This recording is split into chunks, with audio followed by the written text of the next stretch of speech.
Hi, this is Rabbi Chaim Kaufman. Welcome to our 49th installment in the Torah portion of the week. We're holding by Parshas Ki Teitzei. So the beginning of the Parsha talks about the Yafas Torah, talks about this woman, that when a person goes to war and he wants to take this woman, he wants to be with her, he's only allowed to take her once the war is over, and the Torah tells us that he has to do all kinds of things in order that he's not going to take her, meaning she has to remove her garment from captivity, she has to go to her father's house, she's going to weep for her father and mother, etc. So there's going to be a number of things he's going to have to, that she's going to have to do. She'll shave her head, she'll let her nails grow. I mean, all these things that are to deter him from being with her, if even after that he still wants to be with her. So Torah says he's allowed to. The commentaries over there say that what it's talking about it's talking about a person's evil inclination. Now remember, what is he doing? He's at war. And he wants to be with this woman when it's time of great danger. Right? Then obviously when the danger subsides, then the Torah is going to give him different things to do with her, that she's going to have to do in order that he be allowed to be with her. Then the Torah says in verse 15, it says a man has two wives, one beloved, one hated.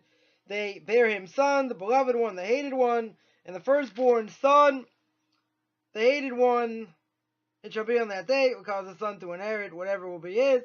You not get the right of the firstborn, etc. And then it says, if a man, in verse 18, if a man will have a wayward son, a wayward and rebellious son, does not hearken to the voice of his father, the voice of his mother, they discipline him, but he does not hearken to them. Then his father and mother shall grab him, take him out to the elders of the city, and the gate of his place. They shall say to the elders of the city, the son of ours is wayward, rebellious, doesn't hearken to our voice, the glutton and the drunkard. All the men in the city shall pelt him with stones, he shall die, shall remove the evil from your midst, and all Israel shall hear, and they shall fear. So again, that's the beginning of the Parshas Ki Teitzei, chapter 21, that's from verse 15, basically from 15 to 21. So there are a number of things here. One is, you see from the Torah that it was permitted, seemingly it was permitted to marry two wives. Now, that's not going to be the topic for now, why polygamy was permitted. That is going to be a video for Wednesday night that I'm going to be doing live on Tanakh Talk. We're going to speak about polygamy and what the idea of polygamy is in the Torah itself, that allows more than one wife. But one thing is for sure, you have a wife here that's loved, one that's hated. From the hated wife comes this wayward son. Comes this son who is wayward and rebellious, and since he's not going to listen to his mother and father, then you take him out to the city gates and you stone him to death. It's corporal punishment. He gets stoned to death, and you remove him from your midst. So the story of the wayward son, that's what we're going to speak about, which known as the Ben Sora Mora, the wayward son. It's a little bit hard to understand this whole thing, because the wayward son is killed on what he's going to do in the future. Meaning, because of where he's holding right now, and what he's doing right now, because he's going to end up possibly stealing from his parents, so they nip it in the bud, and they kill him before he has a chance, to do anything worse. They bring him out to the city, to the gates of the city, and they stone him to death. Now, this is an absolute Pella, it's an absolute wonder why this happens. The reason is because we never kill someone based on what he's going to do in the future. How do we know? Because we know from the story of Yishmael. When Hagar is sent out by Abraham, that Sarah says, get rid of her, he sends her out with Yishmael. Yishmael's a little baby, or is young, and Hagar goes out with him. They're in the desert. She runs out of water, and doesn't know how this baby's going to survive. She turns away. She doesn't want to see him die. And she hears a voice from an angel, and the angel says, what's the matter? And she says, that my son's going to die. I have no water. I have no food. I have no water, etc. So there was an oasis, right? God made an oasis, and Yishmael was saved. Now the Medrash says on that the angels are like jumping up and down, screaming, say, kill him, let him die. So they tell God that Yishmael should die because in the future, the offspring of Yishmael are going to cause tremendous amount of problems for the Jewish people. So God says, well, that's an interesting idea. Question is he liable right now or not? Is he guilty or innocent? So the angels look down, they say, no, he's innocent. So God says, I can't kill him. I can't take him out of our misery. I know what's going to happen in the future. And I know what damage he's going to cause to my people. Nonetheless, I have to judge accordingly. I can only judge where he's holding right now. That's what the verse says. Right? Where he is now. Not for what he's going to do in the future. So also, as we're in the time period of getting closer, as we work our way closer to Rosh Hashanah. Rosh Hashanah is about judgment. That is about what the entire 2 days are about. Just read the liturgy. It's all about judgment. Who by fire, who by water. Who's going to die by starvation, who not. Who's going to be rich, who's going to be poor. So, it's a time of tremendous judgment. But the thing that we have going for us in this judgment is God has compassion. So hopefully he's going to have compassion on us as well. But even so, the judgment is based on where we are right now. What did we do in the last year? We do not go according to what we're going to do in the future. Even if our soul is so great in the future, we're supposed to be so great, it doesn't matter. We only get judged according to where we're holding now. So that makes the question stronger. If we only get judged where we're holding, and we saw by the story of Yishmael, how can we kill, or how can the Torah say that this wayward son is going to be so bad? You knock him out, you give him a certain chance to do Teshuvah, you give him a certain chance to repent. It's only about a 6-month period. But you give him a 6-month period to repent. If he doesn't repent, you kill him. We don't see that by any other mitzvah in the Torah. Right? There's always Teshuvah. There's always an ability to return. So if there's always an ability to return, why don't we say this by him also? So Rashi here says, my Rebbe here points out, says, Mori Rebbe Rabbi Gon Ramosha Star Shlita should be well. He says like this, Rashi explains that you only judge a wayward son once he's stolen and he's eaten a certain amount of meat and he's drank a small amount of wine. Because that's what the verse says. Zolel v'sove. He drinks and he eats. So, now this is interesting because according to Rashi, what's he going to do? He's got certain desires. He's got desires for wine, let's say, for a burger, etc. So when he doesn't have money, he'll steal from his parents. So instead of, when he wants to keep up that habit, that's what he's going to do. Because he's going in that direction. So we nip it in the bud and we kill him early. So he won't do that. So we'll explain that. But an obvious question, this amount of meat that he's going to eat is like, it's like a quarter pound of meat. The amount of wine is like a glass of wine, or half a glass of wine.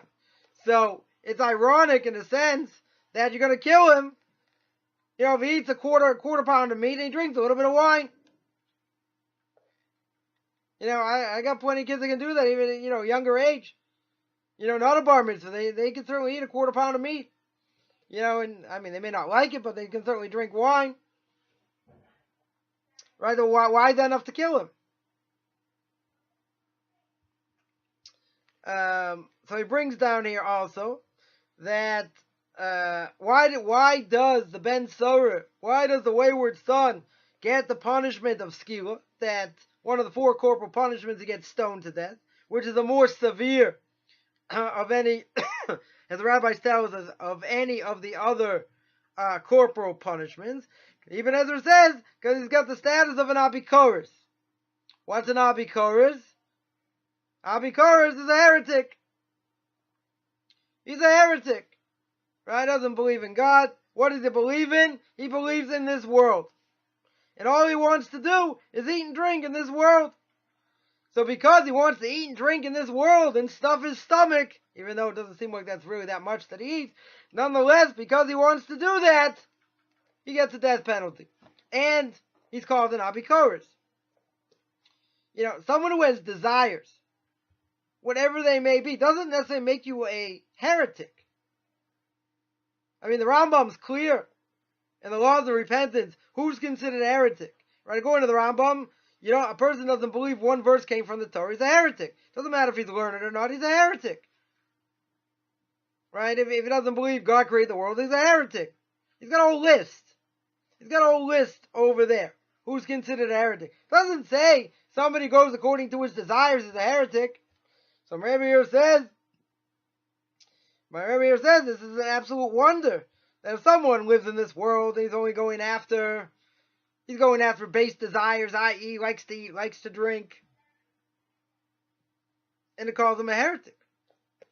You don't see that by anything else, because he goes according to his desires, it makes him into a heretic. No, there are certain things that if he does it, he's a heretic. If he doesn't believe one word of Torah, if he believes that one word of Torah doesn't come from God, God forbid, so he's a heretic, right? That's not going according to his base desire. I don't know, he's got some philosophical mumbo jumbo he can't deal with, whatever it is. So he doesn't believe in it. So if he doesn't believe in it, you throw the book at him, right? That's a pretty thing. That's a pretty important thing. You don't believe God created the world. That knocks you out. That makes you a heretic. Again, it doesn't matter how much knowledge a person has. And even if a person doesn't know anything, he can still be considered a heretic. So there's a difference of opinion between some of the great Torah giants, the last generations. One opinion is that somebody who doesn't know anything is according to one opinion, he's a heretic. He's just a nebuch. He just, it's sad. He doesn't know anything, but he still has the status of a heretic. According to another opinion, which is the opinion we hold by today, that is, he's not a heretic because he doesn't know anything. He's under onus. Right? He grew up as a potato farmer in Idaho. Right? A Jewish potato farmer in Idaho. No offense to anyone who grew up in Idaho. Nonetheless, doesn't know anything about Judaism, was never taught. So you can't throw the book at him and say, well, because he was never taught, we're gonna throw him off a 3-story building and kill him. But not being taught doesn't mean you're exempt. Ignorance isn't bliss. Right? He could have had an opportunity to look into things, he didn't. Right? Today it's very hard to find people unless they didn't know they were Jewish at all. That you'll find people that know that never heard of anything about Judaism. You do have some people out there, the vast majority you cannot say. Very hard to say that, they grew up in a cave, and didn't know anything. A person goes on the internet, you can find anything. So if your person wanted to find it, again, you can find the wrong thing. You can find misguided people think that's what Judaism is or whatever. But he could find it. He certainly could find it. Very hard to say. Very, very, very, very hard to say that someone grew up, never knew anything. Never found anything, never knew anything, about Judaism whatsoever. Again, there are plenty of people, go to synagogue once, twice a year. They certainly don't know anything about Judaism, but they know that they're Jews. Right? They know there is such a thing as Judaism.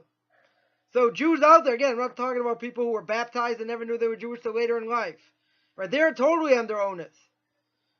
But everybody else, just about everybody else, how can you say they didn't know anything about Judaism? They couldn't find out. Of course they could have found out. There are people that, it doesn't matter if they go to synagogue or not. They still don't know anything. They don't know anything, so, well, you want to tell me, onus is good? They'll be held to a less standard. Right? But God's going to ask them, so why didn't you look into it? Why didn't you find out what Torah is? What Judaism is? So then you have to give an answer. Right after 120 years. So I hope you have a good answer, all of you out there that want to give this answer. What are you going to answer? And that's part of the Jewish concept of what hell is, that you're not going to be able to answer. You're going to be so embarrassed and say, look, I gave you the opportunity. There was Judaism all over the place. You chose not to look into it. The famous story with the fisherman. That the fisherman gets upstairs, God says, you learned my Torah. He says, how could I have learned Torah? You gave me the brain of a simple fisherman. So God said to him, how do you catch fish? How do you make a living catching fish? So it goes into this whole process, making nets and going out and doing all these things to catch fish. So God says, the same God that gave you brains to catch fish also gave you brains to learn Torah. That's going to be part of the embarrassment, and there's nothing you're going to be able to do except be embarrassed. As a pure 100% soul, you're not going to answer, you're going to see what absolute truth is. So that is one aspect of what hell or what Gehenna, we call it, a person is going to go through in the next world after they die. But that's not the topic for now. Get back to our original topic here. And the question was that it's an absolute wonder that someone who goes after his desires in this world and runs after them is called a heretic. Again, we don't see that by anything else.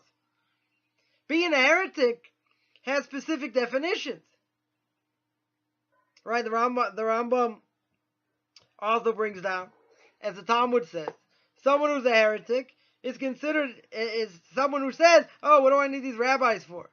They just suck people dry of money and they don't do anything for the world. Like, what do I need these rabbis for? So Talmud says that's called a heretic. Right? But there are other definitions of a heretic. A heretic, if you don't believe one sentence from the Torah, is divine. It's also a heretic. There are different levels.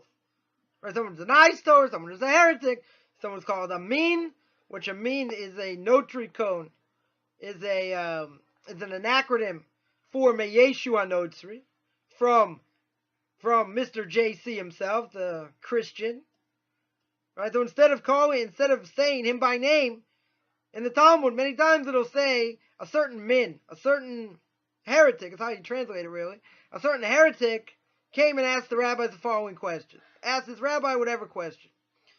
So a min is also a heretic, but a min, many hold, means that this was talking about students of Mr. JC. Nonetheless, the Ramban comes along, and he says that this child, what did he transgress? He transgressed the command, as it says in Parshas Kedoshim in the book of Leviticus, in Parshas Kedoshim chapter 19, in the book of Leviticus, it says, you shall be holy because I, the Lord your God, am holy. So over there, when it talks about being holy, it means separate yourself from things in this world, the Ramban says.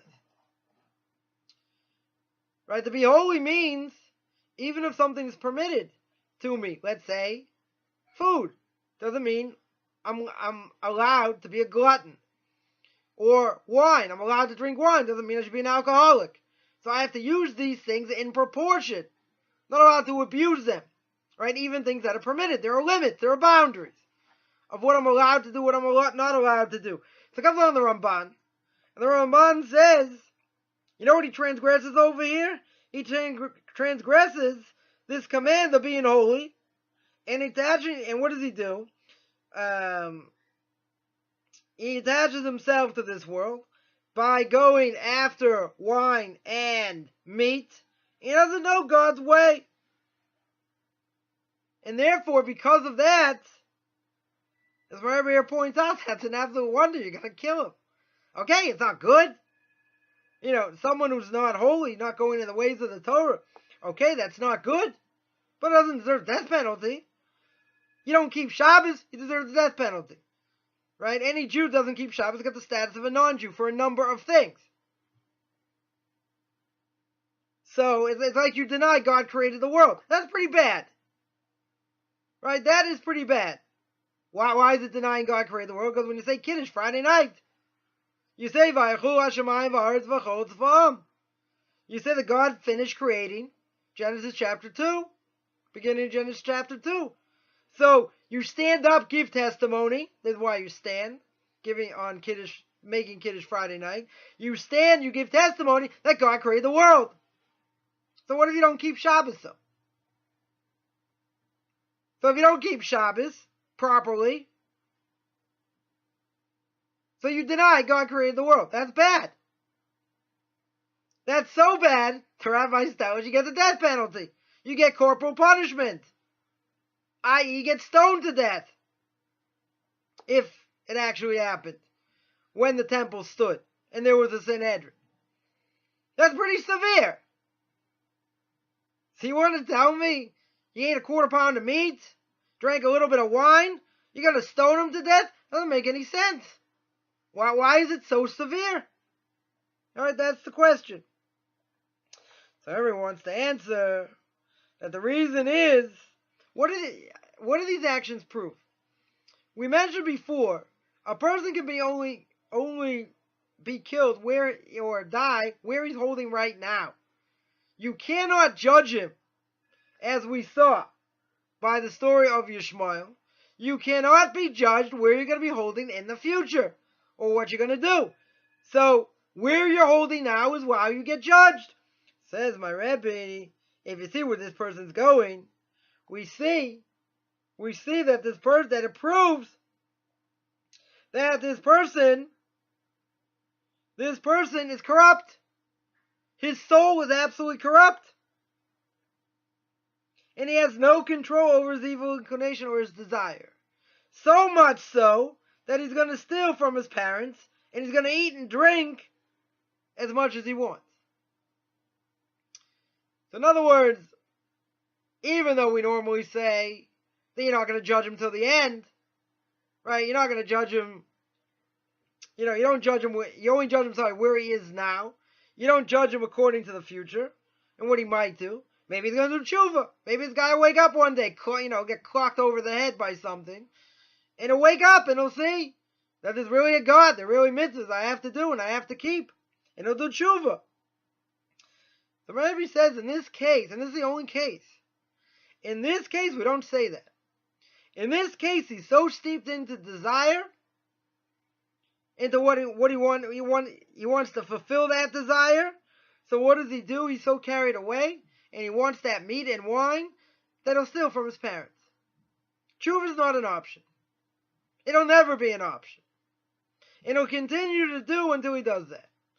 Comes along the Torah, and the Torah says, we're going to nail him now, and let him die now, rather than embarrass himself later, and come to actually do worse things. Which is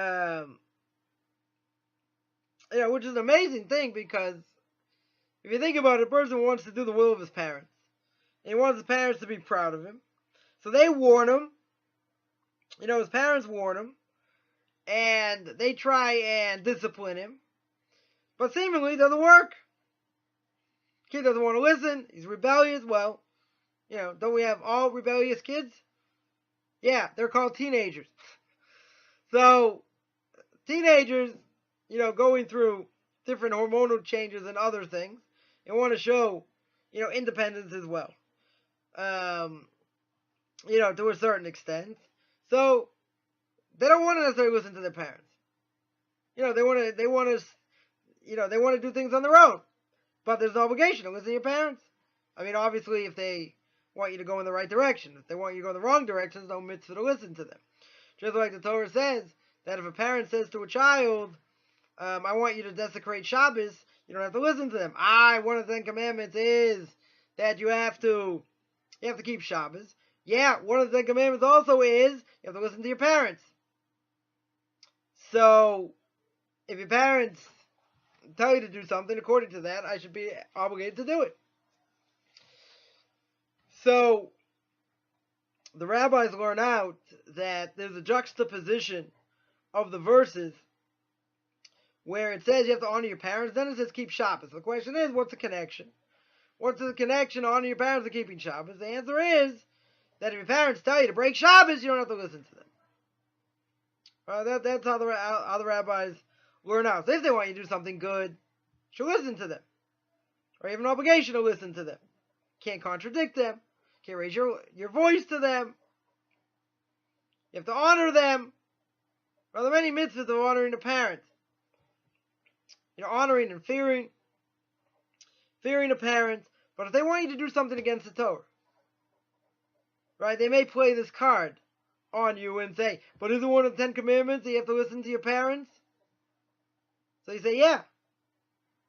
But that only applies if they want you to do something good. If they want you to do something that breaks the Torah, there's no obligation to listen to them. It's one of the 10 Commandments, doesn't matter. They're not allowed, you don't have an obligation to listen if they want to tell you to do something that breaks the Torah. Or that goes against the Torah. So over here, the heart of the matter is how far a person can be steeped in desire. Now, you can say no matter what the parents do, maybe the kid's not going to listen. Maybe parents don't have an obligation to educate. It says in Mishlei in Proverbs that someone who spares the rod is considered cruel. You have to discipline your kids. Today's generation, everyone's afraid. Right? A lot of people are afraid to discipline their kids because, you discipline them too hard. The kids say, you discipline me like this, I'm going to leave your religion altogether. Right? So, kids talk. They want to show that they have the upper hand and that, the parent doesn't have the upper hand. Nonetheless, parent today has to be like the Rock of Gibraltar. No matter what your kid says, you gotta go with it. Not everything they say or do, is directly against your authority. It may seem like it, but they're testing the waters, in many ways. So a person has to, if something's said and it's negative, it doesn't necessarily mean you have to react. Right? Sometimes you said out of anger. Sometimes said out of stupidity. They're not thinking, which a friend of mine who always says that teenagers are like a creation in and of themselves. And you just have to survive it. All the mood swings and everything else. It's a good thing. I got 5 girls, so, we're used to it over here. I got, an 18-year-old and almost 19, a 17-year-old, 14-year-old, 11-year-old. So, yeah, I got 4. I got 4 and one that's married. So at least one, sort of got out of the house a little bit. But I got 4. So, yeah, it's definitely interesting, what goes on. But, so I'm not going to talk about my own personal life. So sorry. Maybe I'll have my own reality show one day. Never know. But, it's hard. A person, when it comes to educating their kids, if you have to discipline, you have to be fair. The discipline, and this is not an easy thing because sometimes we just react. Discipline, if a kid does something wrong, the discipline has to match what they did wrong. If a child does something and the punishment they get does not match what they did, or it's too severe, or whatever the case is, they're not going to get the message. Right? It has to be measure for measure. What they did. So we're living in a very difficult generation. Each generation, when it comes to educating kids, each generation has their own issues. So, there's never been a generation like this. It's different. Right? Again, imagine, before the war, World War II, before, communism, was very strong. and communism, socialism, and a lot of Jews lost their children to these things. To communism, socialism, to different things, and they lost their religious children to that. I mean, today, we don't have, not so big today, not so in vogue today, socialism, communism, but a person, you send a religious kid to a university, put him on campus to live there, he's got no shot, he's going to come back, in the same way you sent him there, right? You're sending him to a lion's den, he's not going to survive, right? So if he's going to get a degree, there are different ways to do it. It doesn't have to, it doesn't have to be in such a place. I heard a great rabbi once say, yeah, you can study a lot of subjects, in university, like narcotics. They say that, there are 2 subjects that a lot of people take, women and booze, not necessarily in that order, whatever it is. So, if that's going to affect them negatively, you're not going to put them in such a, you're not going to put them in such a situation. So today there are a lot of things that can make a child go astray and have a lack of self-esteem. Could have bad experience in school, could have learning disability, parents could be going through a difficult situation. I mean, any number of factors, why for some people they don't stick to religion even if they're brought up that way. Now, it just goes to show that Torah is not a Yerusha. Torah is not an inheritance. So just because the parents are righteous and their parents are righteous doesn't mean your kids are going to be righteous, right? They have to claim Torah for themselves. So there is no guarantee that is true. So our kids can turn out however they can turn out, but at least you got to give them the best shot in order to be educated in a Torah way. Now, not every kid learns the same, so you have to educate your kid according to his way, not according to the way you think, because not everyone thinks the same. If a kid fits in the system and everything's good, so fine. If he doesn't, he's a little outside the box. You have to work with that. We're not cookie cutters today, even though, our society, religious society, tries to put people in a mold. It doesn't always work. And if you're outside the mold, so to speak, you run into issues. Now, there's a question also. If we want to educate our kids, are we allowed to bribe them? Meaning, if they go to learn or they go to pray, they'll get, I don't know, toffee, candy, whatever.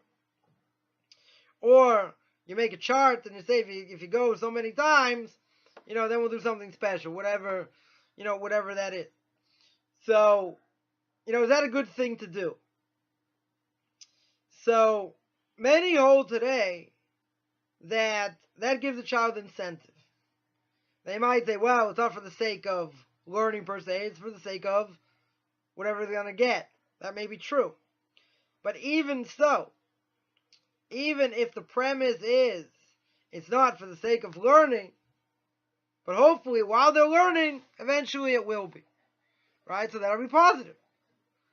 That'll be a positive thing. Now, again, that has to be within reason. Hopefully when a kid is younger, so it's easier to give them smaller things. When they're older, hopefully you won't have to worry about it because they'll be used to doing things anyway. You're giving them incentive. They don't need the incentive anymore. The incentive is going to come from them. Right? It's going to come from within. But all those years you were building it within them through these incentives. Right? So incentives can be extremely positive. Again, they have to be boundaries. They have to be guidelines of how far, you take things and, what you're going to give your kid, etc. So we don't want to spoil him, no question. And also, you have to educate. Educating your kid means that I may have to discipline. Now again, discipline, and again, this is much easier said than done. discipline has to be given over when you're not angry. Meaning that if a person's really ticked off what the kid did, don't discipline him at that point. If a person's going to explode, you don't take it out on the kid. You have to nip it in the bud. You have to discipline. But you have to discipline in a way that the kid's going to get the idea. And not that you're just lashing out and giving this discipline because you're mad at what he did. So yeah, food for thought. It's definitely an easier thing. It's an easier thing to do, in theory, than it is in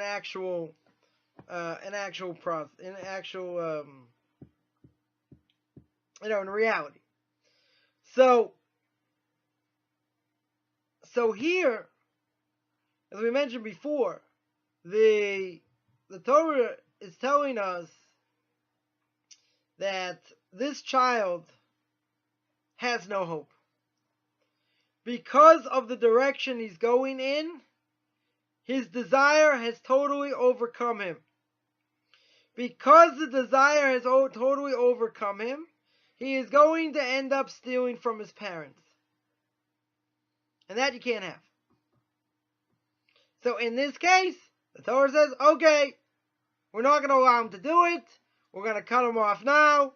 Because we're going to cut him off now, he'll be less guilty in the future. He's going to be dead. Okay.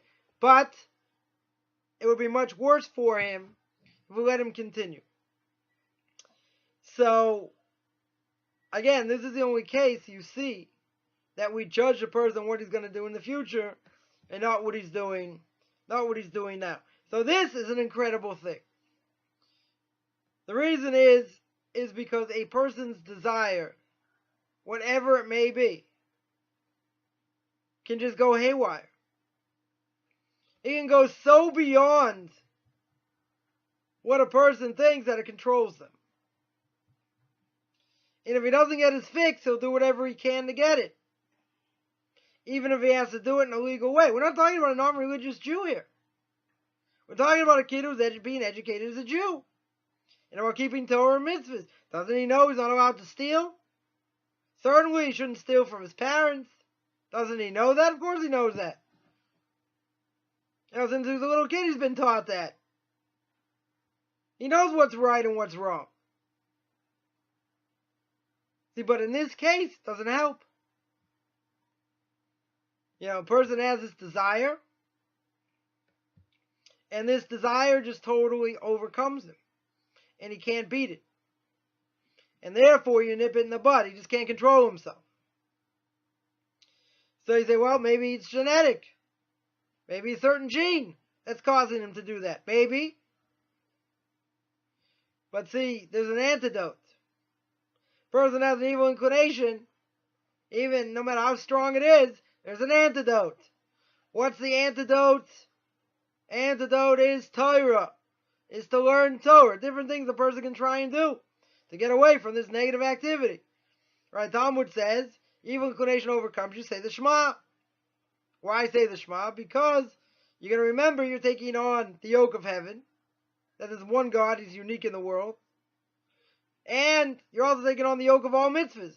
So when you say the Shema, you remember, this is my obligation to God, to my people. This is what I have to be doing. And I'm not doing that. That may stop him.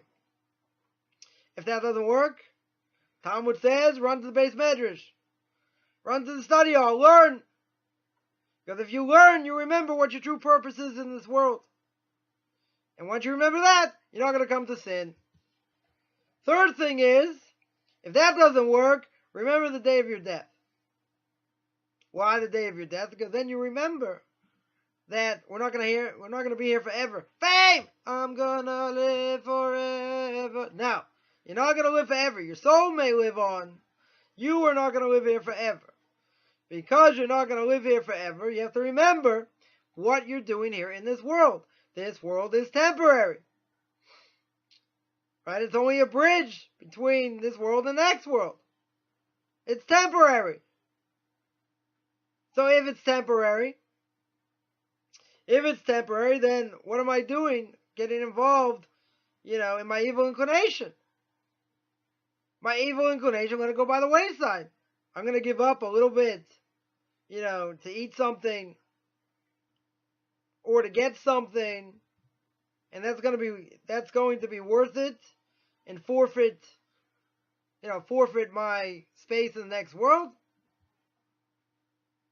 So if there is a world to come, which we strongly believe there is, if there's a world to come, then what am I doing giving into my desire? Why don't I remember what my true purpose is in this world? So that's the third thing. Remember the day of your death. Remember that I'm not here forever. So sometimes we get distracted. Or many times we get distracted in this world. Now getting distracted stops us from doing what we need to do. So if we get distracted enough, there are certain things we have very difficult time overcoming because we do it over and over and over. And the more we do it, the more difficult it is to stop. Again, doesn't mean I'm not going to be able to do Teshuvah. I'm not going to be able to repent from this and actually get over it. Doesn't mean that. Not only that, we're not going to kill him now because we see what he's doing now, and in the future he's got no shot. We're not saying that either. Except by a wayward son. By a wayward son, he's got no hope. And the reason is because in this case, his desire is so strong that he's going to do whatever he can to keep up the desire. And what that is going to do is it is going to continue and he'll end up stealing from his parents in order to keep up this habit. So that's pretty bad. But it's the only thing that is going to, that we say, that the Torah says is going to keep him on that path to do that and even worse things, and that he won't do Teshuvah and he won't repent. So this is the power. This is the power of a person's desires.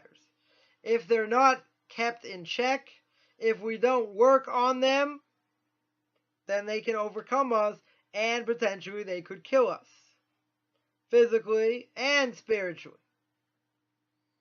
Because a person's so overcome and he can't do anything to stop it, he can become delusional also. And then justify what he does. He says, no, the Torah didn't mean this, it meant that, it meant something else. And then he'll come and do worse things. So this is his nature. And it's only going to get worse. So the Torah says, I'm not going to give him a chance. I'm going to knock him out now. I'll let him die less guilty. Because if he keeps going, he's in big trouble. And he's not going to repent because his desires are too strong. He won't be able to overcome it. And then the worst things, then we'll throw the book at him. Can't take that chance. In this case, can't take that chance. For everything else, we say we'll cut him some slack. Hopefully he'll do Teshuvah.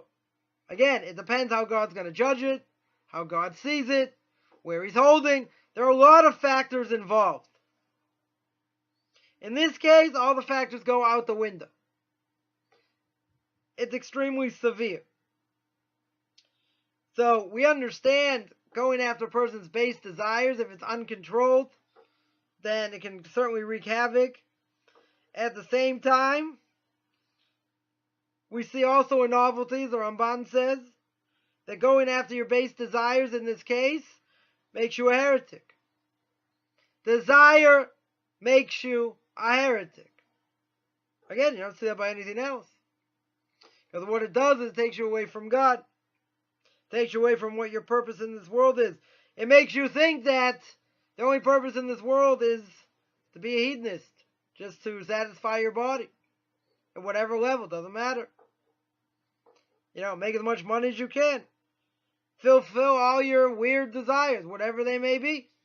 So you look at the world in that way, so you've defied why God created the world. You have choice. You can make that choice. You have free will. But that free will is going to come at a price. The person's going to pay later. And we have no idea what that punishment is going to look like. It doesn't sound good, at least from the little that I know. Doesn't sound good at all.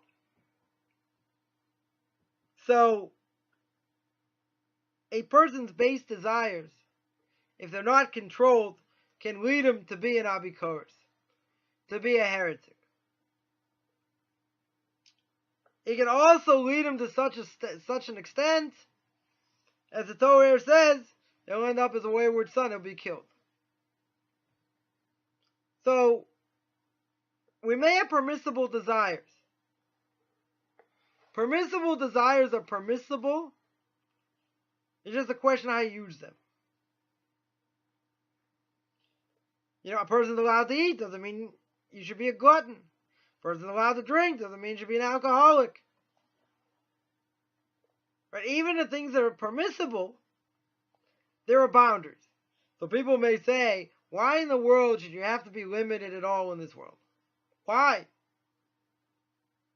You know, I'm going to enjoy life. Life is hard enough, so let me enjoy it. The answer is, simple answer. God said it's forbidden. Because God made boundaries. Boundaries are there. They're not suggestions. They're there to keep a person in check. To make him the holiest person that he can be. Because it's not all about desire. Because eventually, desires are going to go. We're going to get older. We're not going to have the same desires anymore. We may try and act on them, but we're not going to have... You're not going to have, the strength to do certain things. You're not going to be able to eat as much as you could eat before. Right? Because the body breaks down. So, if you look at this world as the ultimate, i.e., God forbid, there is no other world. There is no other spiritual world in the next world. So, that's what makes you a heretic. Because you're saying everything for this world. I do everything for this world. There's nothing else that matters. Eat, drink, and be merry, lest tomorrow I die. So I might as well enjoy myself. Might as well enjoy myself in this world. So according to this, if a person does that in this case, he also goes against the prohibition of not being holy. Torah says, Kedoshim to you. You should be holy. Why? Because I, the Lord your God, am holy. So, you transgress that as well. And just because something is permissible doesn't mean I'm allowed to do it all the time. And there have to be boundaries.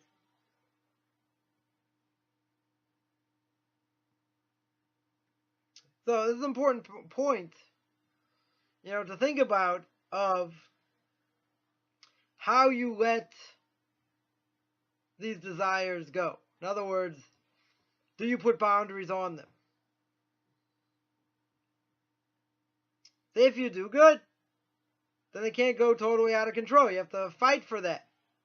But you have to have boundaries. That's why, the rabbis made a lot of boundaries in Torah, so you won't come to transgress, worse things, but to keep things in check. To make sure that there's balance. Because if there's no balance, then it's just your desire. And desire can cause all kinds of problems. And that we don't have to detail. The problems are certainly out there. Certainly out there in the world. I just want to remind people that I also have an intro to Kabbalah class where it's based on the book Derech Hashem, The Way of God, every Tuesday night, 9 o'clock New York time. We discuss about divine providence, why God created the world, the purpose of man, purpose of the nations, prophecy. That has nothing to do with conversion or anything else. Everyone's welcome to come to that, Jew or non-Jew. I also give conversion classes, no-hide classes. Take a look at my Facebook fan page, Beyond Orthodox Conversion to Judaism, or Beyond Noahides. You can take a look at my blog, orthodoxconversion.com. Anyone who wants to contact me, you can send me an email at rabbichaimkaufman@gmail.com, RABBICHAIMCOFFMAN @gmail.com. And Wednesday nights, 8 o'clock Central, which is, I guess, 9 o'clock New York time. So I do a video every week on Tanakh Talk with Tenak, Talk. You can search it on YouTube, doing controversial issues.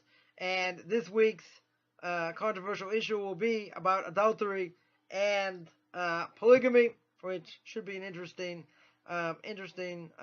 topic. Wishing everyone a great Shabbos.